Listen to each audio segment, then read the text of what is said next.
Welcome to Monday through Friday, Cellular Agriculture for Pandemic-Free Future. My name is George Ortega.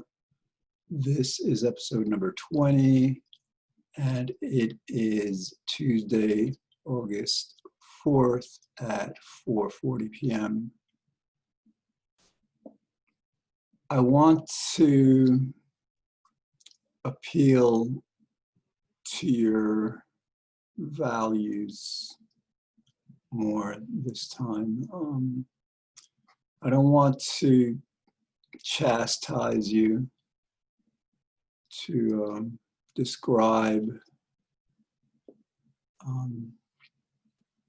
the immorality of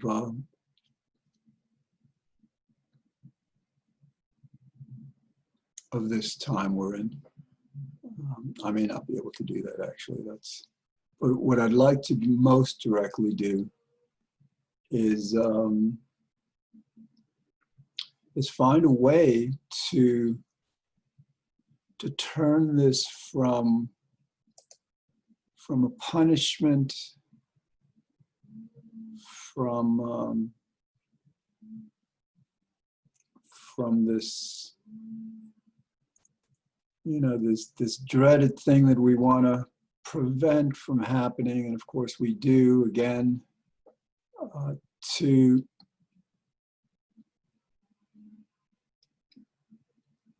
something that can uplift us, something that can make us so much better than we are now. It's not just about preventing future pandemics. It's about using this experience to create a better world.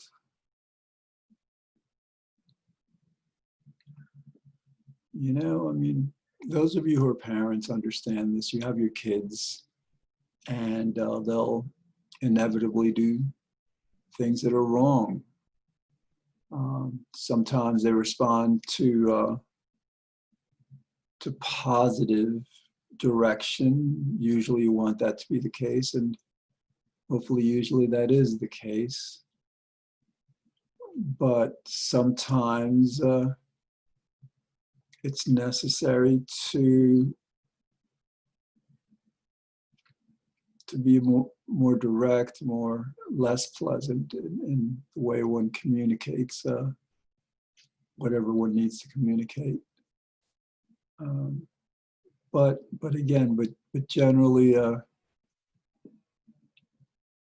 those of you who are parents know that that leading by example, that staying positive, not condemning, not judging, very often creates the desired results.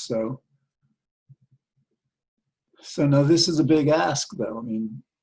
You might be trying to get your kids to take their feet off the furniture or something, stop watching so much TV.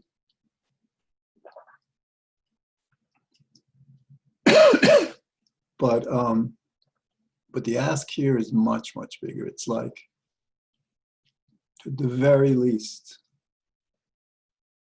get involved in this movement to transition, to fast track the transition from farming and eating animals to cellular agriculture, to this cultured meat.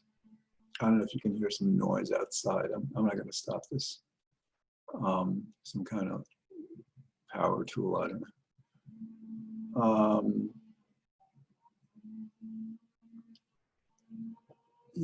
At the very least, if you can do that, if you can get involved, talk to people, help them understand what you've hopefully understood through this series, that no pandemic, that viruses, vaccines will take a long time probably, unless of course we fast track that research too, which we can. I learned recently that the Manhattan Project, which was conducted over the course of 2 years, and for those of you who don't know, led to the creation of the atom bomb, the first atom bomb, that many people believe ended World War II. That project, I think it, if I'm not mistaken, it hired about 130,000 people, but it cost what in today's dollars would be $30 billion. Okay, that's how much they spent, because it was important to stop Hitler, to stop the Nazis, to stop Japan. So considering, I mean, World War II was devastating. It killed, how many? 50 million people. But, I mean, the Spanish flu killed 50 to 100 million. AIDS has already killed about 25 million.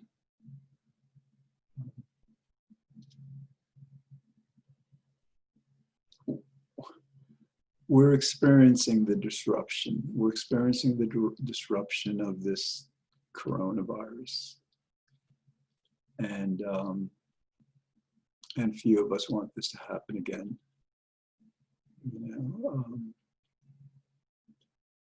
So to spend $50 billion, 20 billion more than what they spent in 1945, as our best way of staying safe from pandemics, I think that makes a lot of sense. That makes a lot of sense.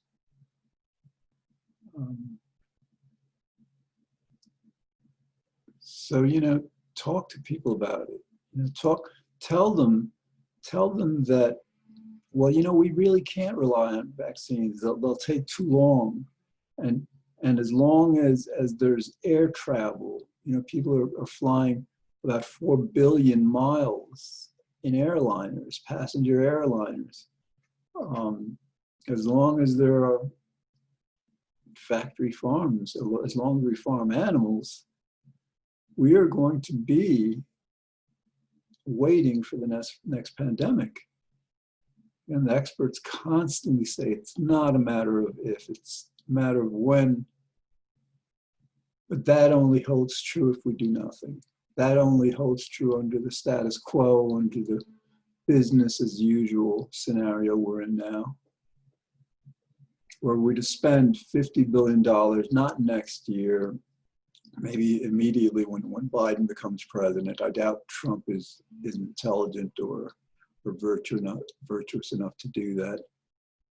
But in January, February of 2021, if we were to spend $50 billion to bring these kids, these researchers who are graduating college or have the skills, but they're generally kind of swooped up by the pharmaceuticals who have so much money to pay them. These researchers will go where the money is. So we have to basically provide them the incentive, one incentive. In other words, if we can pay them as much as the pharmaceuticals and other institutions will pay them to do whatever, we can pay them to work on this universal vaccine or vaccines, then I'm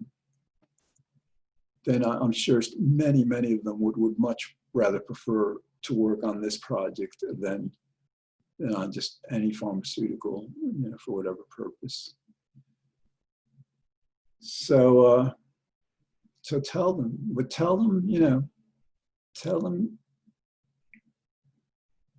we can't rely on a vaccine as a cure because, well, you may understand this. If you're spiritual, if you believe in God or a higher power, you probably understand as much. I'm not going to get into this, but you understand it's punishment. It's like, You know, God apparently tried being nice to us. He gave us this amazing world. We're living better lives than any other people have ever lived in the history of civilization and pre-civilization.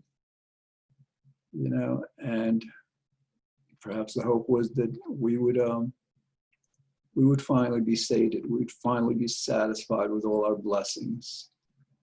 But apparently, while we have become a lot better people in a lot of ways, we've been, I guess, our material lives have spoiled us to a certain extent. So we're not as good people as we can and should be. So, but this is the time to change. This is the time to become better people, to see this opportunity. You know, our entire world being forced. I mean, this is already happening. In other words, like, we're forced to be responsible. We're forced to wear the masks. We're forced to distance, to respect our lives and the lives of others. You know, and we're meeting that challenge. You know, but we need to do more. You know, a lot more has to be done.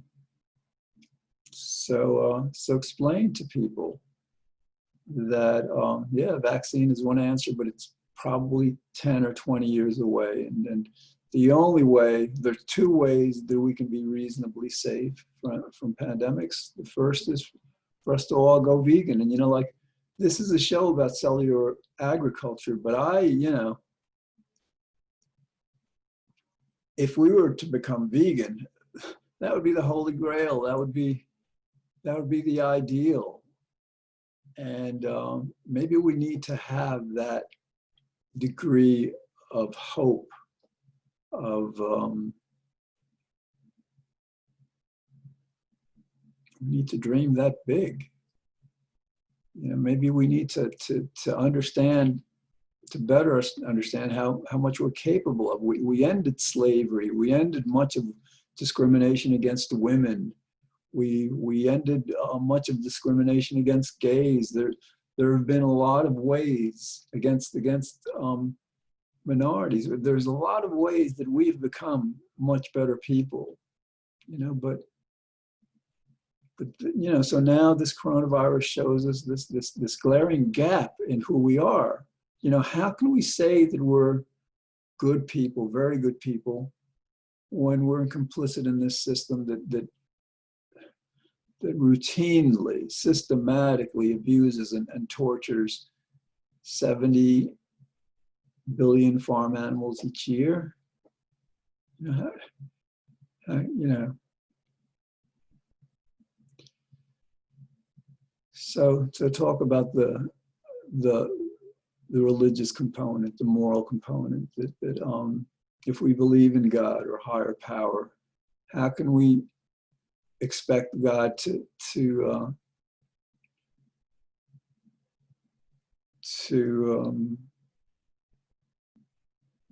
remain silent? You know, I mean, you know, God has waited apparently long enough. This has been going on for decades, year after year. Another 70 billion animals. That's just land animals. You know, the fish that we farm, and these fish farms are cramped together. You know, and you know, we know they emit these neurotransmitters that show that that they're in stress. You know, we know that they're not living pleasant lives. So it's, you know, again, it's a lot of it. Probably, perhaps it's over 100 billion animals all told. But you know, do we really believe God is going to just like endlessly allow us to commit that atrocity? That, and I'm sorry if I'm getting, you know, again, kind of direct, but you know, this atrocity, this institution that we have, It is worse. It's much worse than slavery, much worse than the Holocaust. I mean, one of the worst institutions we have now is the criminal justice system, where we put people in cages, and some countries get it right, like Sweden. You know, they really, their purpose, and it works, is to rehabilitate, reform people. But you know, in our country, we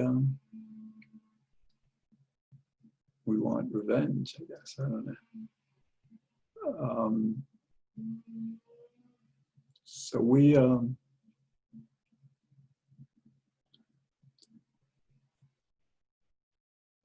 need to understand that God has patience with us, and God tries to teach us things in certain ways that are pleasant, and then when those things don't work, eventually we as a people are prodded by God to become better people, to become the kind of people we should be.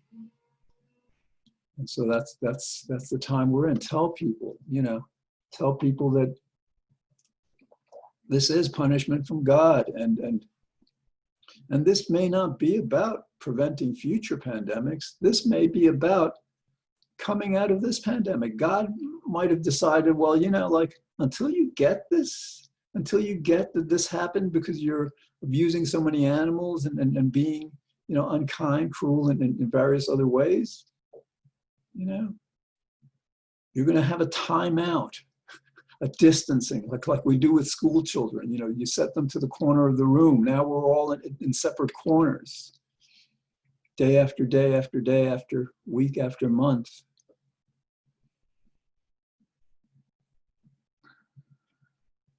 But all right, tell them though, you know, tell them about the cellular agriculture. Tell them that there's a way to come out of this that is a blessing. You know, in other words, we stop abusing and torturing animals, paying people to do that for us, and God rewards us for that. We build this new industry where we're creating, you know, unless, again, we might become vegan. We might say, well, we don't want to eat meat anymore, fish, dairy, because we don't need to. We don't need to harm those animals, kill those animals. We may decide that. But if we don't, we have this amazing technology, 7 years old, that we can grow as much beef and pork and fish, seafood, you know, cheese as we want, any variety, the best, you know, best types of meats.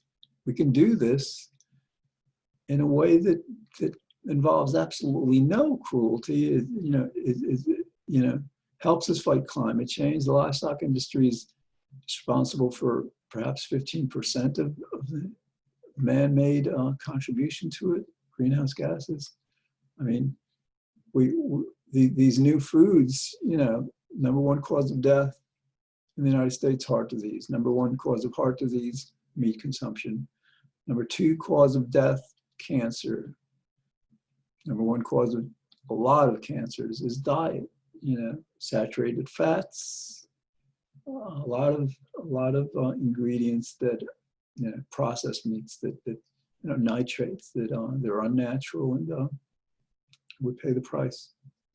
So so we can be free of that too. It's not just about being free of pandemics. So tell them that, you know, explain it to your friends. And, you know, again, this is the 21st episode. I think, you know, if you've watched a few of these, you have a handle on what this is all about. It's not all that complicated. You know, these factory farms are repositories, breeding grounds for these pandemics. The only way we're going to be safe is to end them, to stop farming animals. And this is a moral issue. You know, God is punishing us for being cruel to 70 billion land animals every year. So explain to them why this is happening. you can explain it scientifically. You don't even have to resort to the morality that when you put that many animals together in extremely unsanitary conditions, day after day, year after year, decade after decade, yes, you're going to invite these pandemics. Again, it's just a matter of time. So tell them that. Tell them that. Tell them this isn't something that we want to do, just because it's a good thing, which is, of course, a good reason to do it. But that unless we do this, we're just waiting for the next economic meltdown, the next distancing, the next kind of circumstance that might be 10 times worse than this. My understanding is the coronavirus we have now, that strain, is relatively mild. So, but tell them that we now have this opportunity again to end pandemics really as much as we can, and that might be like 95, perhaps 99% safe of these pandemics. I mean,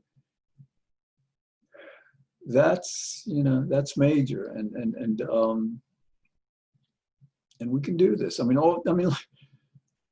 it's not like we're asking anything of ourselves in a certain sense. I mean, I started this episode saying, oh yeah, it's a big ask, but no, it's not. We're expected to spend $8 trillion on this COVID-19. So what I'm asking, what I'm proposing, what this industry needs is $50 billion.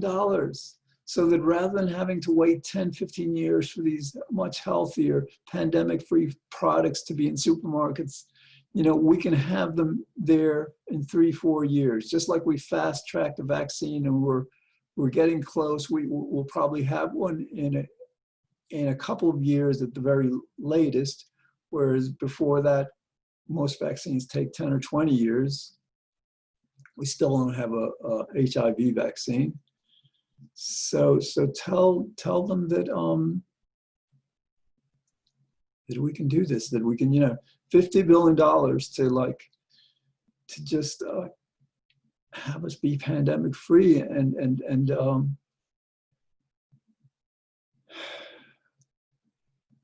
it'll create a much better world. God will reward us for that too.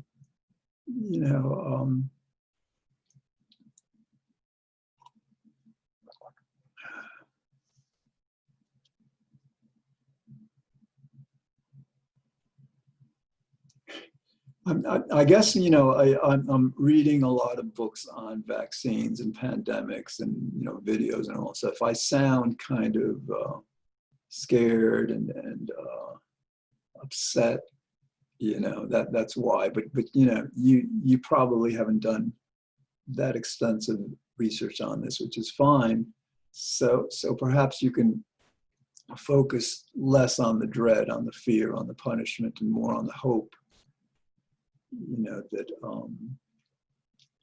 we can create a much better world. Before the flood in the Bible, everybody was vegan. They didn't eat animals back then. So we can return to this antediluvian time of well, it's funny, I was going to say of better people, but actually God created the flood because they weren't all that good. But perhaps I imagine it was a time before they became bad, but they were good. I don't know. Be optimistic. No, don't hit them over the head with it. You better do this. Just explain to them, how good it'll feel. If we rally the entire world together, we're going to do this, and in 3 years, we're going to have cultured beef and hot dogs and sausage and Parmesan, pizzas and ice cream and anything you can think of, all over the world. And we can probably do this and sell them for less a lower cost, than we buy, we have now. So everybody in the world can afford them.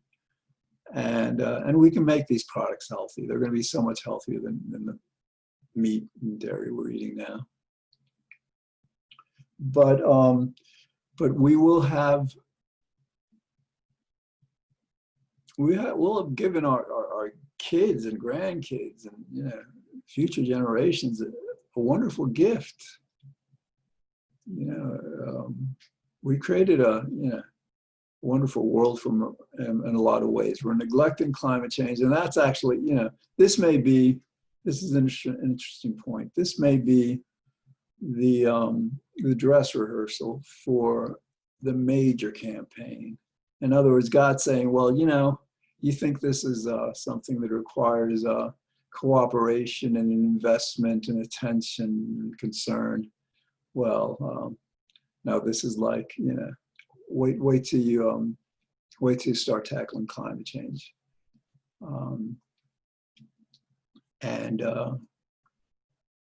So yeah, so we get this right. We 2-3 years we have these products. We're suddenly safe from these pandemics, as safe as we can be, possibly more than safe enough, probably.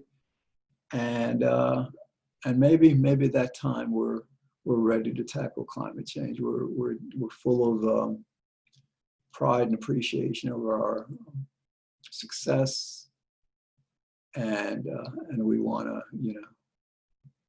do more. So that's actually the message, So think about that. Tell your friends that this is an opportunity to create a much better world and to prepare ourselves for this major battle with climate change. The alternative is too hurtful to consider, to accept.